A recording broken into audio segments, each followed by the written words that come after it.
नमस्कार दोस्तों, आप लोग YouTube पे बहुत सारा मोटिवेशनल वीडियो देखे होंगे, लेकिन इतना सारा मोटिवेशनल वीडियो देखने के बाद भी आप लोग लॉन्ग टाइम तक मोटिवेट नहीं रह पाते हैं। ऐसा क्यों है? क्या आपने कभी सोचा है? क्या आपने कभी ऐसा सोचा है कि मैं इतना सारा मोटिवेशनल वीडियो देखता हूँ, लेकिन बस कुछ देर तक मोटिवेट रह पाता हूँ, फिर से उसके बाद डिमोटिवेट हो जाता हूँ। ऐसा हर दिन अक्सर लोगों के साथ होता है, लेकिन मैं आज आपसे वादा करता हूँ, इस वीडियो को देखने के बाद आप कभी भी डिमोटिवेट नहीं रहेंगे। आप इस वीडियो में जान पाएंगे कि मोटिवेशन किसे कहते हैं। गांव में अक्सर लोग देखे होंगे कि जब गेहूं या धान का खेती करने की बारी आती है, तो गेहूं या धान का जो बीज होता है, उसको खेती करने से पहले लोग डाल दिया जाता है उस केले के रीठ के अंदर, और धागे की मदद से उसको बांधकर कुछ दिन के लिए छोड़ दिया जाता है, ताकि इससे पता चल सके कि बीज की क्वालिटी कैसा है, इस बीज का फसल कैसा होगा। ठीक उसी तरह मोटिवेट रहने के लिए पहले मोटिवेशन क्या होता है या मोटिवेशन किसे कहते हैं, इसको जानना जरूरी है। आज हम इस वीडियो में जान पाएंगे डिफिनेशन ऑफ मोटिवेशन, यानी मोटिवेशन क्या है। तो बने रहे इस वीडियो में, आज के बाद आप डिमोटिवेट कभी नहीं रहेंगे। मोटिवेशन की यदि हम बात करें तो इसे मोटिव शब्द से लिया गया है। मोटिव शब्द का अर्थ लोगों के भीतर स्थापित जरूरतें, इच्छाएं, चाहत से लगाया जा सकता है। मोटिवेशन लक्ष्य को प्राप्त करने के लिए लोगों को प्रेरित या प्रोत्साहित करने का एक प्रक्रिया है। जैसे कि एक कंपनी का काम होता है कि वह अपने एम्प्लॉइज से उनके क्षमता के मुताबिक उनसे काम करवाना होता है। इसके लिए उस कंपनी को अपने एम्प्लॉइज को बेस्ट परफॉर्मेंस करने के लिए मोटिवेट करना पड़ता है। मोटिवेशन एक मनोवैज्ञानिक घटना है जो एक व्यक्ति के भीतर से पैदा होता है। किसी व्यक्ति के पास भले ही सब कुछ क्यों ना हो, लेकिन उसके बावजूद भी किसी न किसी जरूरत की कमी जरूर महसूस करता है, और उसे पाने के लिए वह मोटिवेट हो जाता है। उसे पाने के लिए अपना बेस्ट परफॉर्मेंस करता है। जरूरत को पूरा करने का जुनून ही किसी इंसान को सामान्य से बेहतर प्रदर्शन करने के लिए इंस्पायर करता है। अब बात करते हैं मोटिवेशन काम कैसे करता है। मोटिवेशन के बारे में दिलचस्प बात यह है कि यह एक इंसान में स्थापित एक इंटरनल जरूरत होती है। इसे कोई भी इंसान अपने आप पर लागू कर सकता है। मान लीजिए आप कोई कंपनी चला रहे हैं और आप चाहते हैं कि आपके सभी एम्प्लॉइज अपना बेस्ट परफॉर्मेंस करें, तो आपको उन्हें मोटिवेट करना होगा, और इसके लिए आपको उनकी जरूरतें, भावनाओं और लक्ष्य को समझकर उनकी एक लिस्ट बनानी होगी। इस बात से मार्केटर, सेल्स प्रोफेशनल और राजनेता अच्छी तरह से वाकिफ होते हैं। किसी भी इंसान को कोई भी कुछ भी करने को मजबूर नहीं कर सकता। अगर मजबूर किया तो वह इंसान अपना बेस्ट परफॉर्मेंस कभी नहीं कर पाएगा। किसी व्यक्ति की जरूरत को कोई और व्यक्ति निर्धारित नहीं कर सकता, और उस पर यह भी जोर नहीं दे सकता कि उसे किन चीजों को महत्व देना चाहिए और किन्हें नहीं देना चाहिए। किसी भी व्यक्ति को मोटिवेशन उसके भीतर से आती है। किसी दूसरे व्यक्ति के दबाव में वह पैदा नहीं हो सकता। जब कोई दूसरा व्यक्ति किसी व्यक्ति से कुछ काम करवाता है, वह उस व्यक्ति का बॉस भी हो सकता है। तो इसका मतलब यह जरूरी नहीं है कि उस व्यक्ति को करने का आदेश दिया गया है वह उस काम को करना चाहता है या पसंद करता है। मेरे कहने का मतलब यह है कि किसी दूसरे व्यक्ति के द्वारा दिया गया आदेश या बताया गया काम मोटिवेशन का हिस्सा नहीं होता है। कुछ करने का मोटिवेशन व्यक्ति के भीतर से उत्पन्न होती है, हाँ, लेकिन किसी दूसरे के द्वारा इसको प्रोत्साहित या उत्तेजित अवश्य किया जा सकता है, ताकि व्यक्ति अपना बेस्ट परफॉर्मेंस करे। अब बात करते हैं मोटिवेशन क्यों महत्वपूर्ण है। किसी कंपनी में मोटिवेशन केवल टीम के सदस्य यानी एम्प्लॉयज के लिए ही महत्वपूर्ण नहीं है, बल्कि टीम को लीडरशिप प्रदान कर रहे मैनेजर या टीम लीडर की सफलता के लिए भी मोटिवेशन बेहद महत्वपूर्ण है। यदि आप एक मैनेजर के तौर पर काम कर रहे हैं, तो आपका जिम्मेदारी बनता है कि आप अपनी टीम के सदस्य से उनकी क्षमता के मुताबिक काम करवाएं, ताकि कंपनी का बिजनेस के लक्ष्य को आसानी से प्राप्त किया जा सके। कहने का मतलब यह है कि यदि एक मैनेजर अपने टीम के सदस्य को मोटिवेट रखकर काम कराए, तो इसमें कोई डाउट नहीं है कि टीम के सदस्य अपनी पूरी क्षमता के साथ काम नहीं करेंगे।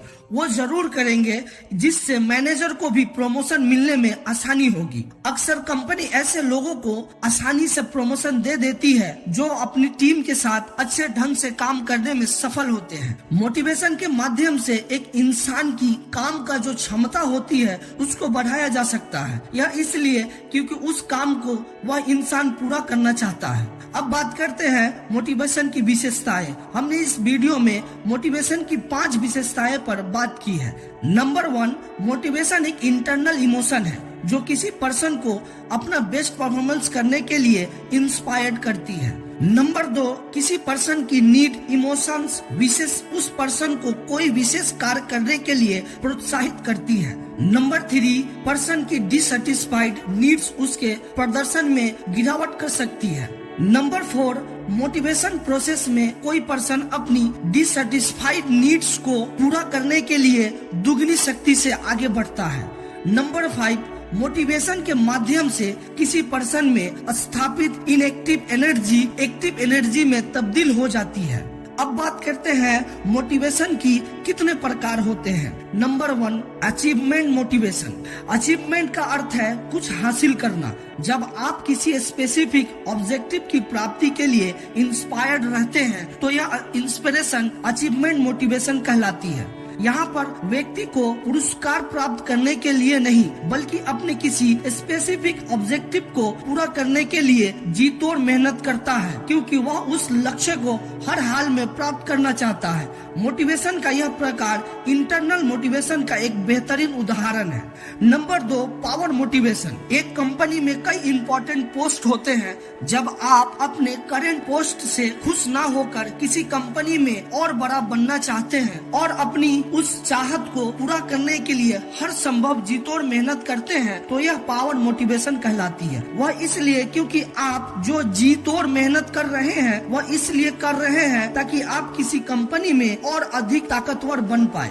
नंबर 3, डर से इंस्पायर्ड होना। डर भी एक ऐसा कंपोनेंट है जो मनुष्य को काम करने के लिए मजबूर कर देता है। मान लीजिए आप किसी कंपनी में बड़े पोस्ट पर काम कर रहे हैं, लेकिन इस बीच बाजार में उस कंपनी का बहुत बड़ा लॉस हो जाता है। अब चूंकि कंपनी आपको मोटी सैलरी दे रही है तो आपको लगता है कि आपकी नौकरी भी जा सकती है। आपकी नौकरी न जाए इसके लिए आप पहले से दुगनी मेहनत करने लगते हैं। काम करने की यह इंस्पिरेशन जो आपके पास आई इसे डर की इंस्पिरेशन कहते हैं। यह डर कई कारणों से हो सकता है, जैसे नौकरी जाना और चीज खोने का डर हो जो आपके लिए बहुत इम्पोर्टेंट है। Number 4, social motivation. हर कोई चाहता है कि समाज में उसकी अच्छी बोलबाला हो और लोग उसे उसके अच्छे सामाजिक काम के लिए याद करें। जब आप भी ऐसा सोचकर समाज में अपनी बोलबाला बढ़ाने के उद्देश्य से समाज के हित में कोई काम करते हैं तो यह काम करने के लिए आपको जो इंस्पिरेशन प्राप्त हुई उसे ही सोशल मोटिवेशन कहते हैं। कहने का मतलब यह है कि इंस्पिरेशन का उद्देश्य मनुष्य को दूसरों की भलाई करने के लिए इंस्पायर करता है और समाज में मनुष्य की सोच को बदलता है। Number 5, competency motivation. आप कुछ भी काम कर रहे हो लेकिन आप जो भी कर रहे हो आप हमेशा उससे बेहतर ही करना चाहते होंगे। कहने का मतलब यह है कि जब कोई इंसान अपने आप को और अधिक बेहतर बनाने के लिए मेहनत करता है तो वह कॉम्पिटेंसी मोटिवेशन से इंस्पायर होती है। एक डॉक्टर जब सर्जरी की पढ़ाई करता है और वह जो भी कोर्स करता है वह सब कॉम्पिटेंसी मोटिवेशन का ही हिस्सा है।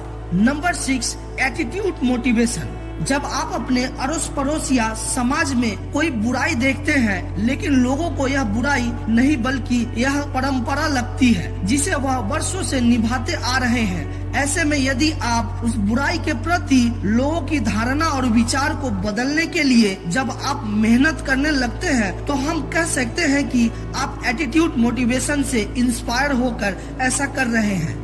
नंबर 7, पॉजिटिव और नेगेटिव मोटिवेशन। मान लीजिए एक मैनेजर अपने टीम के सदस्य से अधिक काम प्राप्त करना चाहता है तो उसे उनके काम में सुधार के लिए उन्हें मोटिवेट करना होगा। यह मोटिवेशन उनकी इंटरनल जरूरत के आधार पर होगी तो निश्चित है कि वह अपनी दुगनी शक्ति से उस काम को करने का प्रयास करेगा। इसके अलावा वह हो सकता है कि मैनेजर अपनी टीम के सदस्य के नौकरी का डर दिखाकर भी भी उससे अधिक काम करवाने की कोशिश करे। इसीलिए मोटिवेशन को 2 भागों में डिवाइड किया जा सकता है, जिसमें नंबर 1 पे आता है पॉजिटिव मोटिवेशन। पॉजिटिव मोटिवेशन को प्रोत्साहित मोटिवेशन भी कहा जाता है। यह मोटिवेशन पुरस्कार पर आधारित होती है। मान लीजिए एक कंपनी अपनी एम्प्लॉइज को इंसेंटिव देने की बात करी और कंपनी बोली आपको इस कंपनी को उस मुकाम तक लेके जाना है जिस मुकाम पे कंपनी जाना चाहती है, और अगर आप ऐसा कर देते हैं तो आपको हर दिन 1000 रुपए की इंसेंटिव दिया जाएगा। तो इससे उस कंपनी की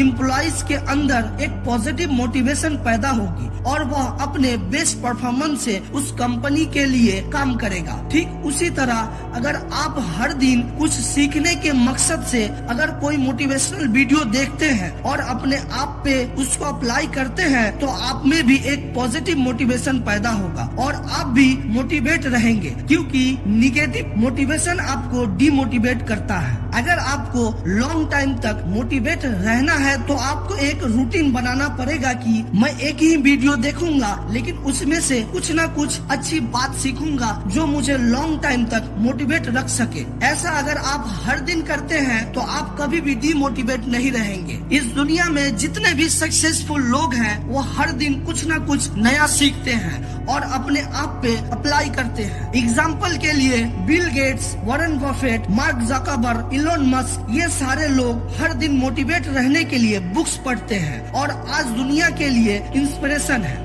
number 2, negative motivation. Negative motivation डर पर आधारित मोटिवेशन होती है। इसका भी उपयोग एम्प्लॉइज के बेहतर प्रदर्शन करने के लिए किया जाता है, क्योंकि हर दिन एम्प्लॉइज को एक निश्चित तरीके से काम करने का कारण बताता है। यदि कोई एम्प्लॉइज अच्छा प्रदर्शन नहीं कर रहा है तो उसे डिमोशन किया जा सकता है और ऐसे एम्प्लॉइज को नौकरी पर बने रहने के लिए उनके प्रदर्शन में सुधार करने की हिदायत दी जाती है। इसमें एम्प्लॉइज अपने नौकरी को खोने के डर से अच्छा काम करते हैं, लेकिन इस प्रकार के मोटिवेशन में एम्प्लॉइज केवल उतना ही काम करते हैं जिनसे उनका नौकरी बच सके, और इस प्रकार की मोटिवेशन के कारण उनमें निराश और क्रोध भी उत्पन्न हो सकती है, जिससे उस कंपनी के लिए खतरा बढ़ जाती है। इस तरह की मोटिवेशन में कई तरह की कमियां हैं, लेकिन इसके बावजूद भी इसका इस्तेमाल किया जाता है। अब बात करते हैं इंटरनल मोटिवेशन क्या होता है। इंटरनल मोटिवेशन एक ऐसा मोटिवेशन है जो किसी इंसान के भीतर से पैदा